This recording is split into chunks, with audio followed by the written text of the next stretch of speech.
नमस्कार दोस्तों, स्वागत है आपका हमारे YouTube चैनल मिस्टर टीचर पर। दोस्तों, आज हम लोग एडुटीरिया का पार्ट 2 करंट अफेयर्स का स्टार्ट कर रहे हैं।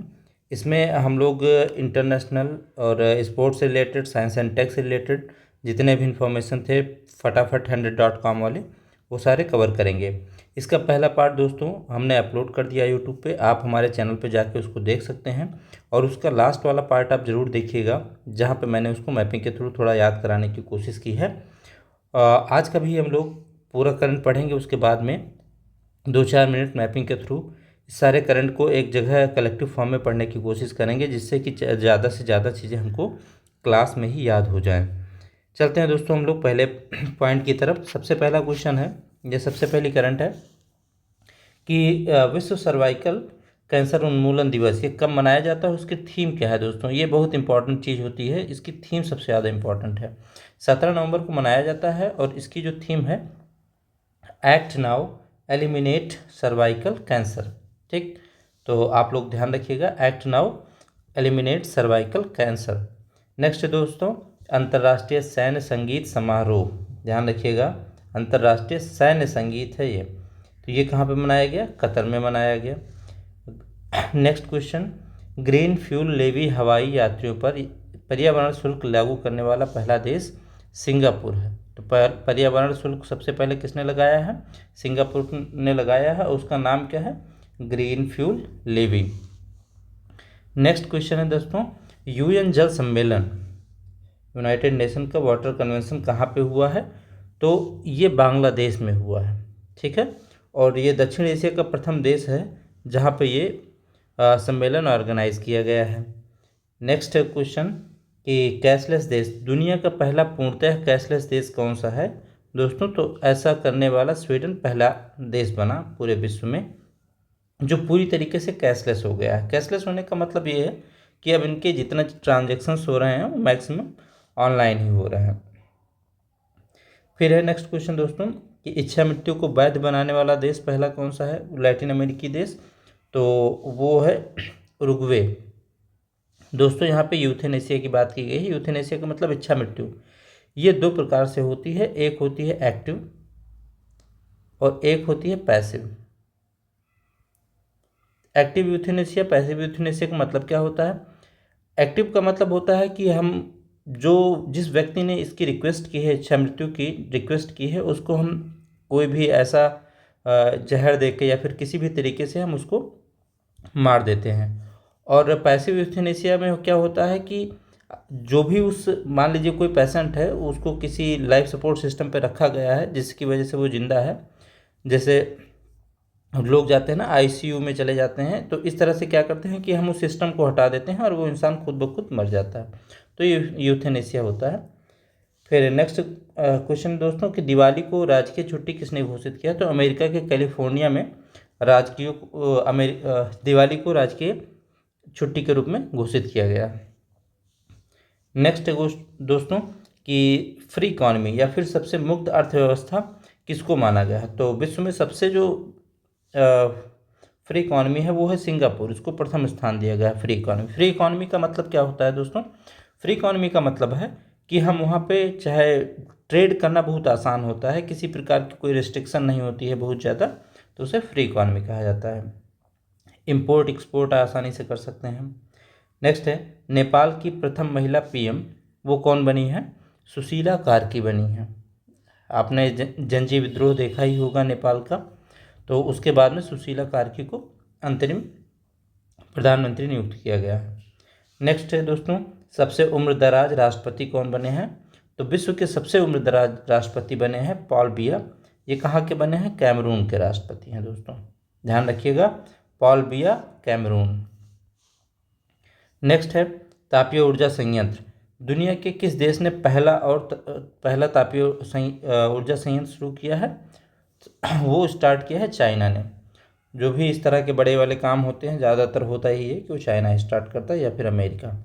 पड़ोसी देश में सजाए मौत, किस पड़ोसी देश की अदालत ने पूर्व प्रधानमंत्री को सजाए मौत की सज़ा सुनाई है? तो बांग्लादेश ने शेख हसीना को ऐसा सुनाया था। नेक्स्ट है गहरे पानी के नीचे प्रयोगशाला। भारत ऐसा देश बन गया है जो गहरे पानी के नीचे विश्व की पहली प्रयोगशाला स्टार्ट किया है भारत ने। ये भी अपने आप में बड़ी बात है, ध्यान रखिएगा दोस्तों। विश्व नेता पुरस्कार वर्ल्ड लीडर अवार्ड जो है वो 2025 का किसको मिला है? श्री रविशंकर को मिला है, ध्यान रखिएगा। किस लिए मिला है? विश्व शांति और सुरक्षा के लिए मिला है इनको विश्व नेता पुरस्कार या world leader award, Shri Ravishankar. FDI प्राप्तकर्ता, ध्यान रखिएगा दोस्तों कि भारत में सबसे ज़्यादा जो एफडीआई मिली है वो कहाँ से मिली है? भारत में सबसे ज़्यादा एफडीआई आई है सिंगापुर से। ये पिछले कई सालों से यही हो रहा है कि भारत में सबसे ज़्यादा एफडीआई जो इन्वेस्ट कर रहा है वो कौन कर रहा है? सिंगापुर ही कर रहा है। सुरक्षित बैंक का खिताब, एशिया का जो सबसे सुरक्षित बैंक है वो किसको माना गया है? डीबीएस बैंक को माना गया है। एशिया का सबसे सुरक्षित बैंक डीबीएस। नेक्स्ट, विदेशी रक्षा विनिर्माण इकाई, भारत की पहली विदेशी रक्षा निर्माण इकाई मोरक्को में स्थापित की गई है दोस्तों। फिर से सुन लीजिए कि विदेशी रक्षा का जो विनिर्माण इकाई है भारत ने वो कहाँ पे इस्टेब्लिश किया है? मोरक्को में इस्टेब्लिश किया है। और ये भी ध्यान रखिएगा कि अभी भारत ने अपना एक अटल नवाचार केंद्र शुरू किया है और वो भी कहाँ पे स्टार्ट किया है? विदेश में। तो विदेश में कहाँ पे? संयुक्त अरब अमीरात में। तो अगर पूछा जाए कि हाल ही में भारत ने भारत से बाहर या विदेशों में अपना पहला अटल नवाचार केंद्र कहाँ पे शुरू किया है? तो यूएई, संयुक्त अरब अमीरात में। नेक्स्ट पॉइंट दोस्तों कि 2025 का रेमन मैग्सेसे अवार्ड किसे दिया गया है? तो 2025 का रेमन मैग्सेसे अवार्ड दिया गया है एजुकेट गर्ल्स को। नेक्स्ट, दुनिया का पहला एआई संचालित बैंक, ध्यान से देखिएगा दोस्तों। एआई से रिलेटेड जितनी भी इंफॉर्मेशन है वो आपके एग्जाम के लिए बहुत ही ज़्यादा इंपॉर्टेंट है। तो दुनिया का पहला एआई संचालित बैंक किस देश ने राइट बैंक के नाम से शुरू किया है? तो मलेशिया ने शुरू किया है। उसका नाम क्या है ये भी ध्यान रखिएगा, राइट बैंक। और किसने स्टार्ट किया है दोस्तों? मलेशिया ने स्टार्ट किया है। नेक्स्ट है कि अभी हम लोगों ने पढ़ा था नेपाल के बारे में कि नेपाल की अंतरिम प्रधानमंत्री कार्की जी को बनाया गया है। तो ऐसे ही दूसरा ये है रुबेला मुक्त देश घोषित हुआ है कौन? नेपाल ही। तो दक्षिण पूर्व एशिया का वह पहला देश जिसे हाल ही में रुबेला मुक्त किया गया है वो कौन है? तो नेपाल है, ध्यान रखिएगा। कोयला उपभोक्ता, भारत जो है विश्व का दूसरा सबसे बड़ा कोयला उपभोक्ता देश बन गया है। ठीक, ध्यान रखिएगा दोस्तों, भारत विश्व का दूसरा सबसे बड़ा कोयला उपभोक्ता देश है। परमाणु संधि से बाहर, हाल ही में दोस्तों क्या हुआ है कि रूस जो है वो परमाणु संधि से बाहर निकल गया है। तो ध्यान रखिएगा क्योंकि रूस का यूक्रेन से लगातार वार चलता रहा है, तो उसके लिए वो क्या किया कि इस संधि में जितने भी रिस्ट्रिक्शंस थी वो समझ लीजिए उसको परेशान कर रही थी। इसी वजह से उसने क्या किया कि वो इस संधि से बाहर हो गया। सबसे असुरक्षित देश, सबसे असुरक्षित देश किसको घोषित किया गया है दोस्तों? 2025 का अफगानिस्तान को घोषित किया गया है। नेक्स्ट, एथेनॉल मिश्रण का लक्ष्य जो है दुनिया के किस देश ने पेट्रोल, अच्छा ये 20% एथेनॉल का जो मामला है ये अपने भारत में ही चल रहा है लगातार। आप देख भी रहे होंगे इस समय न्यूज़ में ज़्यादातर रहता है कि 20% अगर एथेनॉल मिलाया गया तो उससे भारत की जनता को क्या लाभ मिला। ना तो पेट्रोल सस्ता हुआ, ना डीजल सस्ता हुआ, और गाड़ियों के जो मशीनरीज होती हैं, गाड़ियों का जो लाइफ टाइम होता है वो भी कम होता चला गया। तो इससे फ़ायदा किसको मिला? अनाज भंडारण योजना। नेक्स्ट दोस्तों, सहकारी क्षेत्र में दुनिया की सबसे बड़ी अनाज भंडारण योजना भारत ने प्रारंभ की है।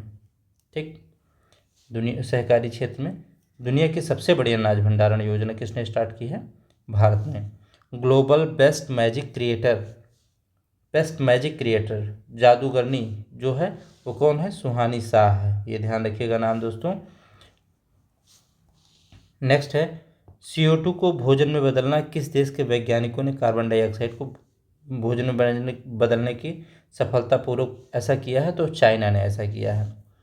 नेक्स्ट, सर्वश्रेष्ठ उपभोक्ता बैंक, सर्वश्रेष्ठ उपभोक्ता बैंक कौन है दोस्तों? तो SBI को सर्वश्रेष्ठ उपभोक्ता बैंक का खिताब दिया गया है। यूनेस्को से बाहर कौन सा देश हुआ है? अमेरिका। ये कई बार हो चुका है दोस्तों कि अमेरिका यूनेस्को से जब मन होता है तब बाहर हो जाता है। तो ध्यान रखिएगा आप लोग। निजी ऑर्बिटल लॉन्च व्हीकल किसने लॉन्च किया है? तो भारत के पहले निजी तौर पर ऑर्बिटल लॉन्च व्हीकल का नाम विक्रम-1 है। विक्रम-1 का निर्माण, इसका निर्माण किसने किया है दोस्तों? स्काई रूट एरोस्पेस द्वारा किया गया है। स्काई रूट एरोस्पेस ने विक्रम-1 का निर्माण किया है और ये अपनी तरह का क्या है? एक प्राइवेट लॉन्चिंग व्हीकल है। तो ध्यान रखिएगा, अगर ये पूछा जाए कि हाँ स्पेस टेक्नोलॉजी में भारत का प्राइवेटाइजेशन हुआ कि नहीं, तो हो चुका है और विक्रम-1 पहला ऐसा लॉन्चर है जो स्काई रूट एरोस्पेस के द्वारा बनाया गया है। एंटी ड्रोन वाहन, भारत का पहला पूर्णतः मोबाइल AI सक्षम एंटी ड्रोन वाहन, इसका नाम क्या है दोस्तों? इंद्रजाल। ज़्यादा अच्छी चीज़ें इस समय भारत में जो की जा रही हैं वो भारत के किसी न किसी भगवान से प्रभावित हैं, तो ध्यान रखिएगा कि एंटी ड्रोन वाहन जो है भारत का वो क्या है? इंद्रजाल है। क्रायोजेनिक सुविधा, भारत की पहली लिक्विड हीलियम क्रायोजेनिक सुविधा का उद्घाटन IIT बॉम्बे में किया गया है दोस्तों। लिक्विड हीलियम क्रायोजेनिक्स का मतलब होता है कि ऐसी टेक्नोलॉजी जो बहुत कम तापमान पे, मतलब -डिग्री टेम्परेचर पे मतलब काम करता है, उसको हम क्रायोजेनिक्स कहते हैं। क्वांटम सिटी के बारे में देखें दोस्तों, तो भारत की जो पहली क्वांटम सिटी बनी है वो कर्नाटक राज्य ने शुरू किया है। ठीक है। Next, gene therapy, sickle cell रोग के उपचार के लिए भारत की पहली स्वदेशी जीन थेरेपी का नाम क्या है? BIRSA या बिरसा 101।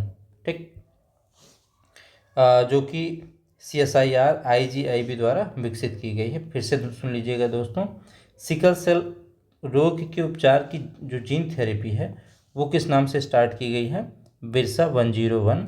और इसका जो डेवलपमेंट है वो किसने किया है? वो CSIR IGIB के द्वारा किया गया है। नेक्स्ट है 7G technology. 7G technology start करने वाला विश्व का पहला देश कौन सा होगा, या पहला एयरपोर्ट कौन सा बना है? ओमान एयरपोर्ट बना है जिसने 7G टेक्नोलॉजी, अपने यहाँ अभी 5G चल रहा है और 5G भी बहुत मुश्किल से चल रहा है। नेक्स्ट है दोस्तों ड्रोन सिटी, भारत के आंध्र प्रदेश राज्य में प्रथम ड्रोन सिटी और स्पेस सिटी की नींव रखी गई है।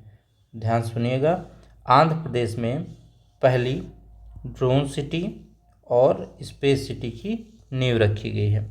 नेक्स्ट है जीनोम अनुक्रमण के बारे में, तो जीनोम अनुक्रमण परियोजना लागू करने वाला पहला राज्य कौन सा है दोस्तों? गुजरात है अपना। जीनोम अनुक्रमण, जीनोम सीक्वेंसिंग बोलते हैं इसको, इसमें जीनोम की हेरफेर किया जाता है। नेक्स्ट है थोरियम से यूरेनियम बनाने की कला, या थोरियम से यूरेनियम परिवर्तित करने वाला विश्व का पहला देश कौन बन गया है? चाइना बन गया है।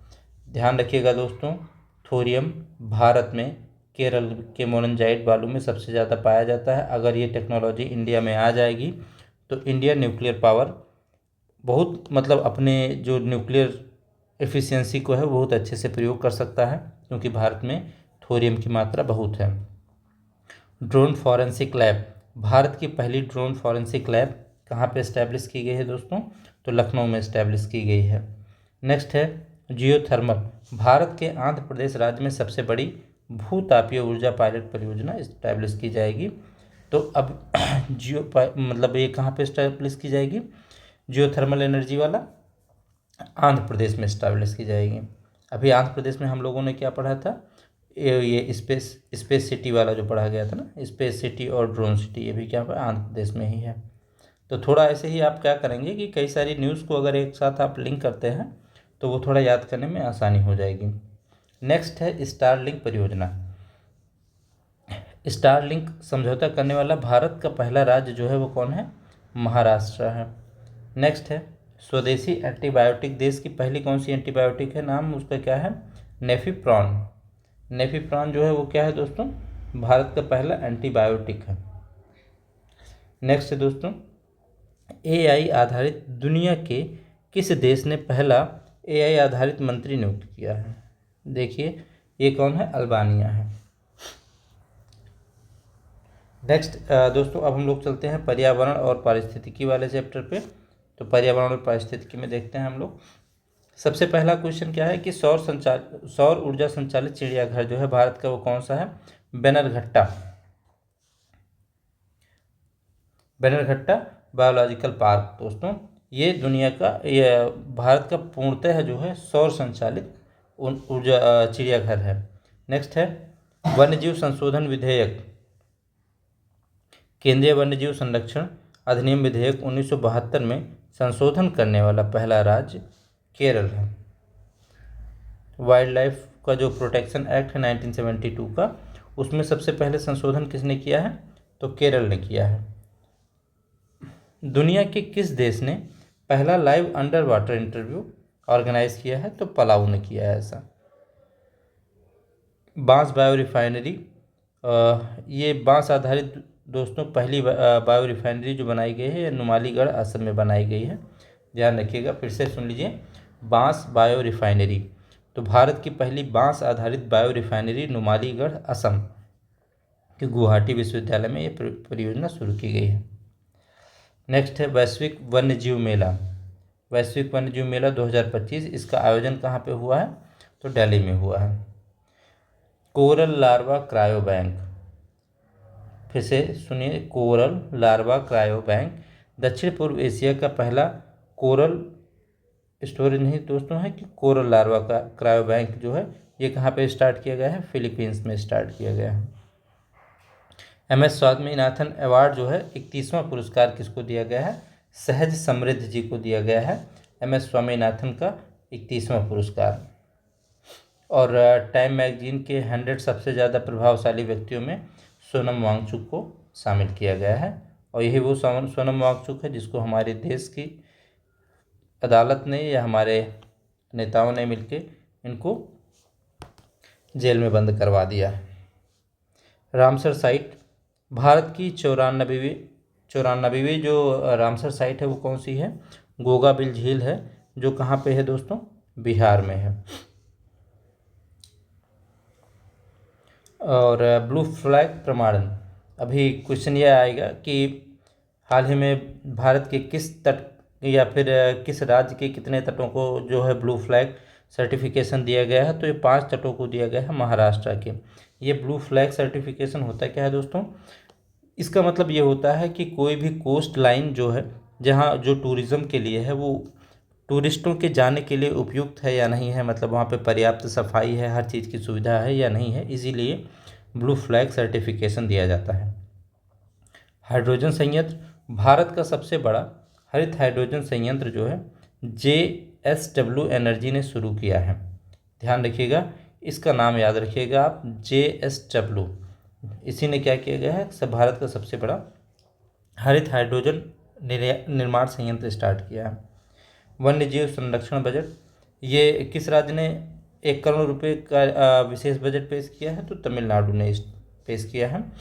नेक्स्ट है पहली चीता सफारी जो है भारत की, वो कहाँ स्टार्ट की गई है दोस्तों? मध्य प्रदेश में। तो टाइगर्स के मामले में भी जो है मध्य प्रदेश सबसे आगे है, और पहली चीता सफारी जो स्टार्ट की गई है वो भी कहाँ स्टार्ट की गई है? मध्य प्रदेश में स्टार्ट की गई है। Champions of the earth award जो दिया गया है दोस्तों, वो किसको दिया गया है? सुप्रिया साहू जी को दिया गया है champions of the earth award. ये कई बार मोदी जी को भी मिल चुका है, ध्यान रखिएगा। सुप्रिया साहू को मिला है champions of the earth award 2025 का। नेक्स्ट है हॉर्नबिल संरक्षण केंद्र।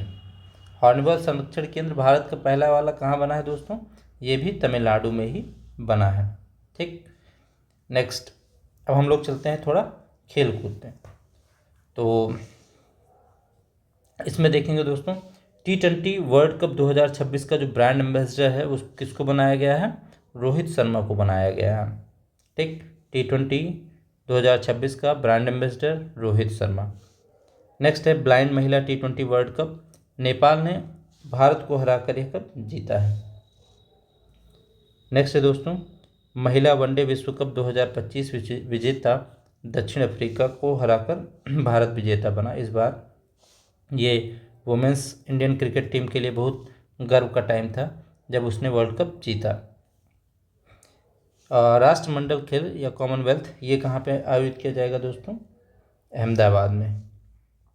ध्यान रखिएगा, कॉमनवेल्थ 2030 या 2030 का कहाँ पे होगा? अहमदाबाद में।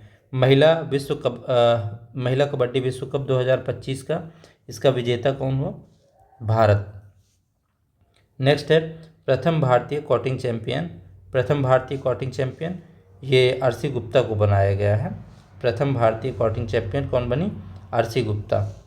नेक्स्ट है नाइटहुड की उपाधि, क्रिकेट में योगदान देने के लिए जेम्स एंडरसन को कौन सी उपाधि दी गई है दोस्तों? नाइटहुड की उपाधि किसको दिया गया है? जेम्स एंडरसन को। नेक्स्ट है टाइटल स्पॉन्सर, भारतीय क्रिकेट टीम की नई title sponsor company Apollo tyres हैं। ठीक है, मतलब इस समय जैसे आप इंडियन क्रिकेट के जितने भी बैट्समैन थे या बॉलर्स थे, इनकी टी शर्ट पर जिसका भी आप लोगो देखते थे पहले, अब उन किसका लोगो देखेंगे आप? अपोलो टायर्स का लोगो। सबसे मूल्यवान फुटबॉल क्लब जो है दुनिया का, वो रियल मैड्रिड घोषित किया गया है। दुनिया का सबसे मूल्यवान football club real Madrid. Next दोस्तों शतरंज ई स्पोर्ट विश्व कप, इसके प्रथम विजेता कौन बने हैं? Magnus Carlsen. दोस्तों ये शतरंज के बहुत तगड़े खिलाड़ी हैं मैग्नस कार्लसन। तो इस तरह से हम लोगों ने क्या किया है कि अपना इंटरनेशनल वाला पार्ट और इन्वायरमेंट वाला पार्ट, खेल कूद वाला पार्ट, सारा पार्ट ख़त्म कर दिया है। 100 पॉइंट जो फटाफट के थे। तो थोड़ा हम लोग इसको एक कलेक्टिव फॉर्म में बस 4-5 मिनट लगेगा, आप इसको ज़रूर देखिए, क्योंकि इससे हम क्या करेंगे कि पूरी न्यूज़ को एक तरह से कंबाइन करने की कोशिश करेंगे। अगर हम लोग दोस्तों एशिया की बात करें और मैप के थ्रू थोड़ा समझने की कोशिश करें, तो एशिया में हम क्या करेंगे, सबसे पहले देखेंगे किस किस के बारे में हम लोगों ने पढ़ रखा है। तो सबसे पहले हम लोगों ने सिंगापुर के बारे में पढ़ा है। तो सिंगापुर में हम लोगों ने क्या पढ़ा कि ये सबसे फ्री इकॉनमी वाला है। ठीक है, सबसे दुनिया के मुक्त अर्थव्यवस्था के रूप में किसको माना गया है? सिंगापुर को माना गया है। उसके बाद में सिंगापुर में ही याद होगा आपको कि हम लोगों ने पढ़ा था कि ग्रीन फ्यूल लेवी, ठीक, जो हवाई यात्रियों पर लगाया गया है। और भारत में सबसे ज़्यादा एफडीआई भी सिंगापुर से ही आई थी। तो इस तरह से हम क्या करेंगे कि अगर एक देश से कोई दो इन्फॉर्मेशन या एक ही इन्फॉर्मेशन है तो थोड़ा हम देख लेंगे कि हाँ एक एक कॉन्टिनेंट से हमें कौन कौन सी इन्फॉर्मेशन मिली है। तो एशिया से मैंने क्या बताया कि एशिया में अगर हम देखेंगे सबसे पहले सिंगापुर को, तो सिंगापुर के बारे में हम लोगों ने कितनी न्यूज़ देखी? 3 न्यूज़। एक तो सबसे फ्री इकॉनमी है, ग्रीन फ्यूल लेवी इसने लगाया है, और भारत में एफडीआई जो है सबसे ज़्यादा किसने दिया है? तो सिंगापुर ने दिया है। नेक्स्ट दूसरा हम चाइना के बारे में थोड़ा देख सकते हैं। चाइना के बारे में हम लोग क्या देखेंगे कि अभी इसने थोरियम के बारे में जो है ये अभी इस न्यूज में था कि थोरियम को ईंधन के रूप में बदलने वाला यह पहला देश हो गया है। और दूसरा हम लोगों ने पढ़ा था इससे रिलेटेड, चाइना से रिलेटेड, कि CO2 को इसने किस में कन्वर्ट कर दिया है? भोजन में। CO2 को भोजन में कन्वर्ट कर दिया है। और चाइना में ही पहली तापीय ऊर्जा संयंत्र शुरू किया, thermal power plant project.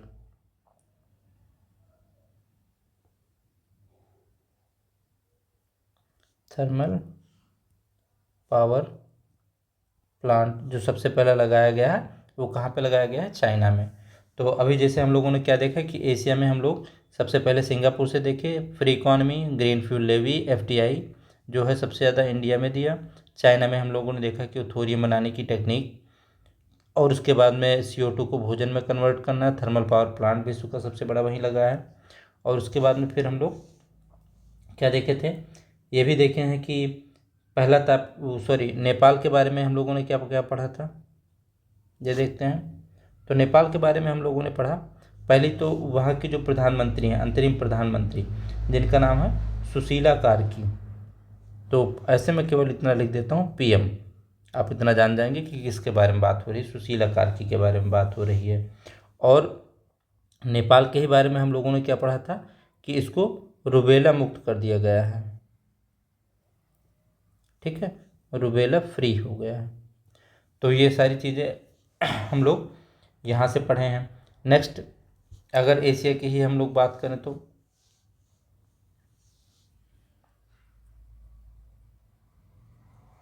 Asia में अगर हम लोग और देखें तो सबसे पहले हम लोग देखेंगे बांग्लादेश के बारे में।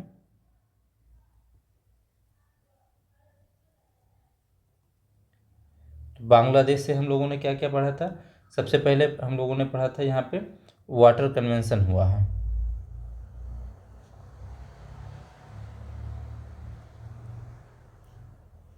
वाटर कन्वेंशन हुआ है।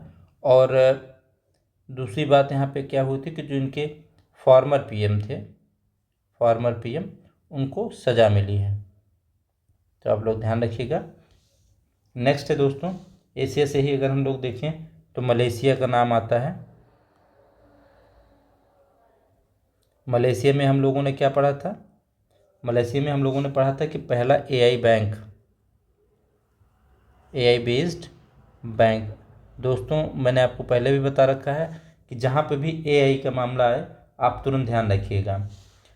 और एशिया से दूसरी चीज़ एक और हम लोगों ने पढ़ी थी, यूएई का मामला था।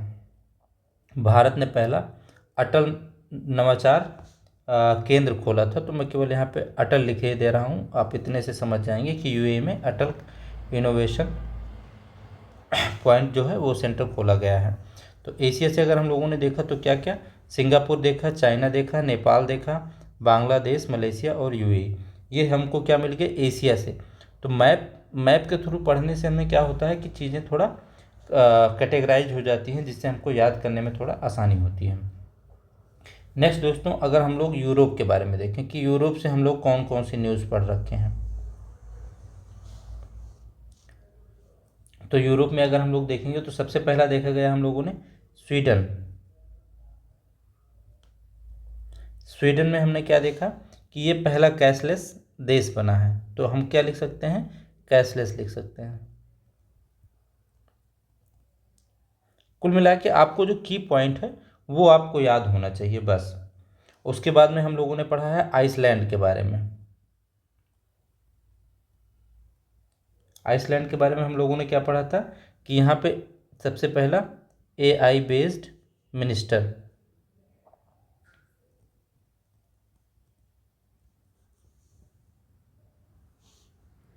नेक्स्ट दोस्तों, रसिया के बारे में कि रसिया में हम लोगों ने क्या पढ़ा था? रसिया से याद होगा कि ये जो परमाणु संधि से बाहर हो गया। तो मैं केवल इतना लिख दे रहा हूँ परमाणु, उसके बाद में काट दे रहा हूँ ताकि आप समझ जाएं कि परमाणु संधि से बाहर हो गया है। ये इतनी बातें थी हम लोगों की यूरोप से। आगे हम देखते हैं कि अगर अमेरिका से देखा जाए तो कौन कौन सी बात है। तो अमेरिका से हमें क्या क्या याद रखना है? एक तो कैलिफोर्निया याद रखना है।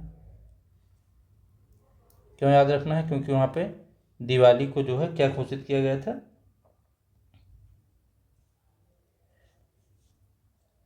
अवकाश। तो केवल इतना मैं लिख दे रहा हूँ कैलिफोर्निया, उसके सामने दिवाली लगा दे रहा हूँ।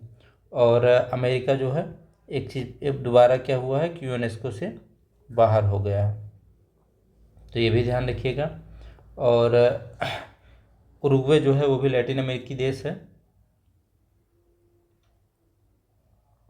उरुग्वे, यहाँ पे क्या हुआ है दोस्तों? यूथेनेशिया को मतलब वैध बना दिया गया है या लीगल कर दिया गया है। यूथेनेशिया को लीगल कर दिया गया है। ये हम लोग कुछ अमेरिका से जो इम्पोर्टेंट न्यूज़ थी। कैलिफोर्निया ने दिवाली को मतलब एक तरह से राजकीय अवकाश घोषित किया गया है और यूनेस्को से हट गया है अमेरिका। और लैटिन अमेरिकी देश जो उरुग्वे है उसने यूथेनेशिया को जो है मतलब वैधता प्रदान कर दी है। इसी प्रकार से फिर अगर अफ्रीका के बारे में देखें तो अफ्रीका से दोस्तों याद रखना, सबसे पहला याद रखना है कैमरून के बारे में।